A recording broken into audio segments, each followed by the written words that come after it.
Is from Stanlib economist, chief economist there, Kevin Lings. Kevin, thanks very much indeed for talking to us. I mean, widely expected, 75 basis points going up. And I would thought, just ahead of this, you had one or two analysts saying, look, we've got the power cuts, we've got a desperate situation with the economy. Perhaps the Reserve Bank could be less severe in the hiking, but it wasn't the case.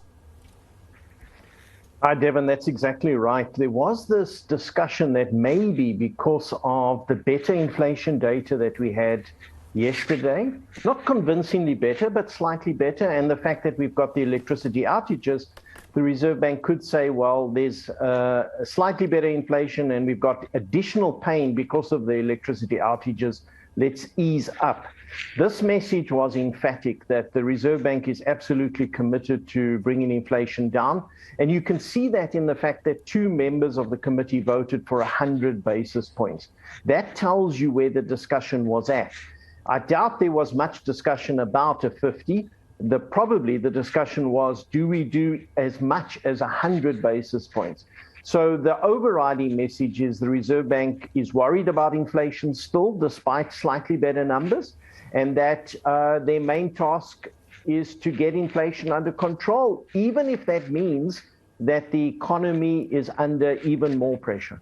And it's very interesting because that was more or less what the first question from that journalist hit him with. And again, emphatic about the fact that at this point in time, the real problem in the country is inflation. When it trickles down to the man on the street, that's where you have a problem. Kevin, do you see more rates on the way? What's your take? Rate hikes? Yeah, I think you've got to expect further rate hikes. There's another meeting in November. You've got to expect another adjustment, maybe not as high as 75, but you would say at least 50 basis points, possibly 75. And then, unfortunately, you would expect a further rate hike in the beginning of next year. It doesn't feel as if the Reserve Bank is about to let up anytime soon. Their own forecast shows that inflation stays above 6% for the rest of this year and into early next year. And yes, by the end of next year, they've got inflation coming down. But that assumes, in order to get inflation down, that interest rates continue to go up in the short term. So unfortunately, further rate hikes ahead into next year. Yeah. Look, I'm wondering about what happens to the business community, in particular these small businesses that, on the one hand, we are striving for these businesses to uplift themselves and better the economy. We've got new home buyers, for example, who we are hoping can sort of get the economy going with their activity on the property front. This puts a bit of a span in the works, doesn't it? But again, you've got to weigh the options. Do you let inflation run away, or do you curb that activity on the front I'm talking about? That's right. So it's a difficult choice, obviously. So you've got some sympathy for the Reserve Bank in terms of where they position. And I guess under these circumstances, they default to their main mandate, which is to get inflation under control. One of the things, though, Devan, that jumped out from this statement that I think is worth highlighting is the Reserve Bank said that the risks to economic growth are balanced. Now, I would disagree with that. I think the risks are firmly to the downside. If I look at all the factors that business, as you mentioned, small business under enormous pressure, this load shedding does a huge amount of damage to a range of businesses that can't afford to simply pay for generators or other alternatives. It definitely impacts confidence. It definitely impacts the willingness to invest, the willingness to simply go out and participate in the economy. So, and given the global backdrop, which is clearly slowing, I would say the risks are to the downside. And that by increasing interest rates this aggressively, you're adding to those downside risks.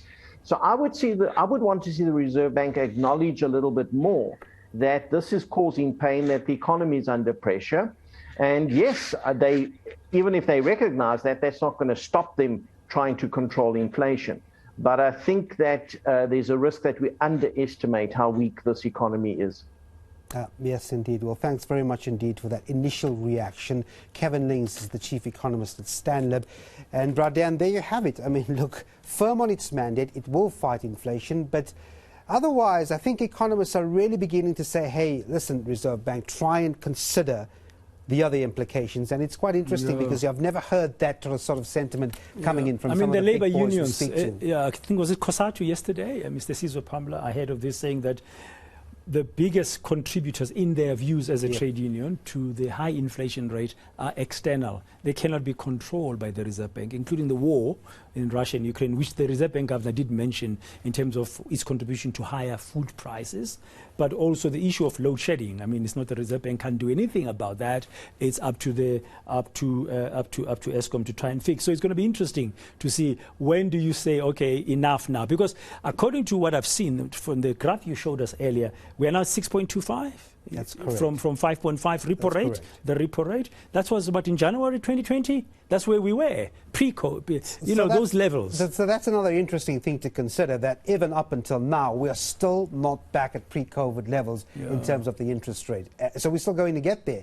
It's just the difference is we are in a worse half position economically than we were when the rate was back up. I mean, a growth rate of 2.1% that he's forecasting for 2024 is it's nothing. No. The economy needs to grow by far more than 3%, at least for us to begin to have some relief, not just in terms of activity, but in terms of possible jobs, new jobs. Yeah. Indeed.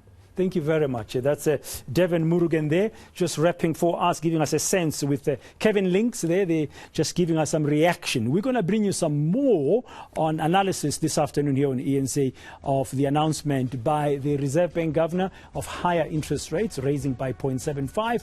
We're now sitting at that repo rate of 6.25.